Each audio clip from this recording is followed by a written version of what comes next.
Maharashtra news channel. परिषदांमधून तृतीयपंथीयांच्या प्रश्नांना वाचा फुटेल। पुण्यश्लोक अहिल्याबाई होळकर सोलापूर विद्यापीठामध्ये 2 दिवसीय आंतरराष्ट्रीय तृतीयपंथीयांची परिषद पार पडली।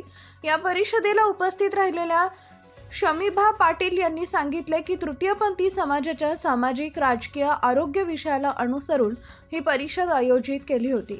या परिषद अतिशय सकारात्मक चर्चा झाली। या परिषदेमुळे महाराष्ट्रात विद्यापीठ स्तरावर अशा प्रकारच्या परिषदा होऊन तृतीयपंथी समुदायाच्या प्रश्नांना वाचा फुटेल। तृतीयपंथीयांचं जगणं हे परिघाबाहेरचं जगणं आहे। आमचे प्रश्न आमच्यापुरते सीमित असतात, ते समाजापुढे आलं पाहिजेत। आमचे दुःख तुमच्यासारखेच आहे। आम्हालाही समाजामध्ये जगायचंय। आम्हालाही समाजानं समजून घेतलं पाहिजे।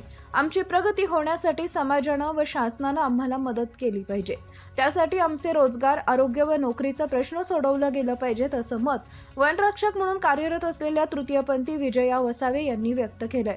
सोलापूर विद्यापीठानं आयोजित केलेल्या तृतीयपंथीयांच्या परिषदावेळी त्या बोलत होत्या। प्रतिनिधी गणेश साखरे। नमस्कार, मी विजया वसावे, मी मूळची नंदुरबारची आहे। आज सोलापूर विद्यापीठामध्ये ट्रान्सजेंडर विषयाला धरून इंटरनॅशनल लेवलची कॉन्फरन्स झाली।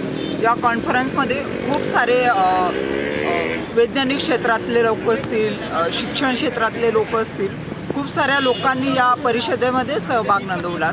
खरं तर आमचं जगणं, खरं तर आम्ही खूप परिघाबाहेर जगलेली व्यक्ती आहेत। ते आमचं जगणं या परिषदेमध्ये मी देखील माझ्या बोलण्यातून या कॉन्फरन्सला उद्देशून मी त्या ठिकाणी गार्डन्स केलं।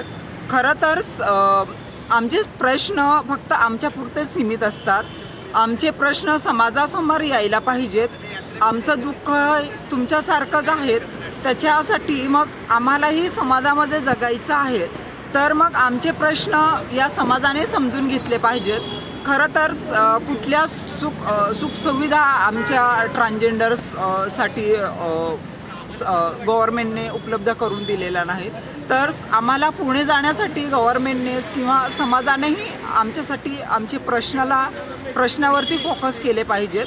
आम्हीही तुमच्यातलेच आहोत, कारण आम्हालाही जगायला भूक लागतेच। पोटाला भूक लागल्यानंतर मग काय करावं? एकतर रोजगाराचे प्रश्न असतील, शिक्षणाचं असतील, तसेच आरोग्याचे प्रश्न, खूप सारे प्रश्न एक ट्रान्सवुमन म्हणून खूप वंचित राहिलेले आहेत।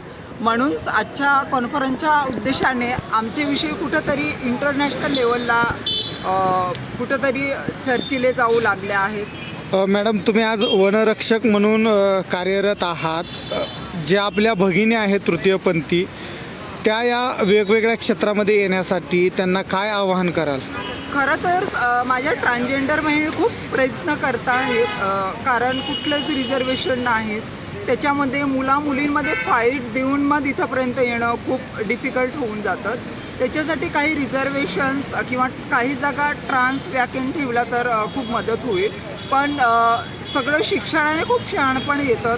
तर माझ्या ट्रान्स समुदायाला हे सांगणं असेल की परिस्थिती तुमची कशी असेल, पण आपले जे शिक्षणाचा हक्क आहे ते सोडायला नाही पाहिजेत।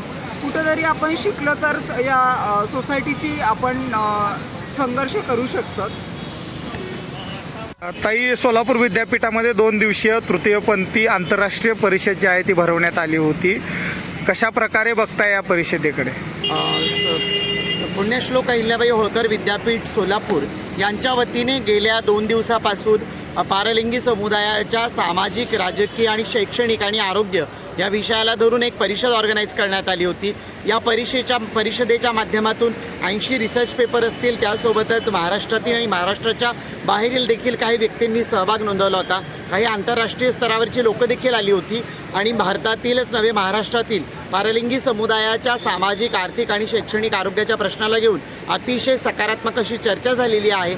आणि अपेक्षा आहेत की या परिषदेमुळे महाराष्ट्रात विद्यापीठ स्तरावर अशा पद्धतीच्या परिषदा होऊन समुदायाच्या प्रश्नांना एक चांगली वाचा फुटेल आणि इंटेलेक्च्युअल क्लास आपल्या मांडणीतून राज्यातील पॉलिसी मेकिंग असेल आणि सामाजिक पातळीवरचे बदल असतील, यामध्ये सकारात्मक असा सहभाग नोंदवेल। ताई, आपण बघतोय की पारलिंगी समाज शैक्षणिक जे आहे ते उंचावत असताना दिसतोय। प्रत्येक क्षेत्रामध्ये आपली ठसा जी आहे ते उमटवत दिसतोय। कशा प्रकारे बघताय, कशा प्रकारे सरकारने याबद्दल उपाययोजना केली पाहिजे? नालसा जजमेंट 2014 आल्यानंतर आणि त्यासोबतच 2019चं तृतीयपंथी हक्क अधिकार विधेयक आल्यानंतर देशभरामधील असेल, राज्यातील असेल, पारलिंगी समुदायातील मित्रमैत्रिणींनी शिक्षणाकडे आपलं परत एकदा मार्च वळवलेला आहे. त्यांचा कॉन्फिडन्स त्या ठिकाणी वाढायला लागला आहे. अनेक ठिकाणी आता आमच्या काही मैत्रिणी जॉबवर लागू झालेल्या आहेत, जशा विजयाताई वसावे असतील, चांदताई तडवी असतील, निकिता मुख्यदल असतील, अशा अनेक आमच्या मैत्रिणी आहेत की ज्या वेगवेगळ्या सेक्टरमध्ये जॉब करत आहेत आणि त्यामुळे त्यांचा कॉन्फिडन्स वाढतो आहे. अपेक्षा आहेत की शासनाने या सगळ्या गोष्टींना सकारात्मकतेने घेत 1% होरिझेंटल रिझर्वेशनची मागणी जी सातत्याने गेल्या 3 वर्षापासून आम्ही करतोय ती जर मान्य केली तर समुदायाच्या शैक्षणिक आरक्षणासोबतच त्यांच्या इतरही ज्या लाभाच्या आणि लाभार्थी म्हणून असलेल्या योजना आहेत त्यातून त्यांच्यासाठी सेल्फ एम्पॉवरमेंटसाठीच्या वाटा मोकळ्या होतील.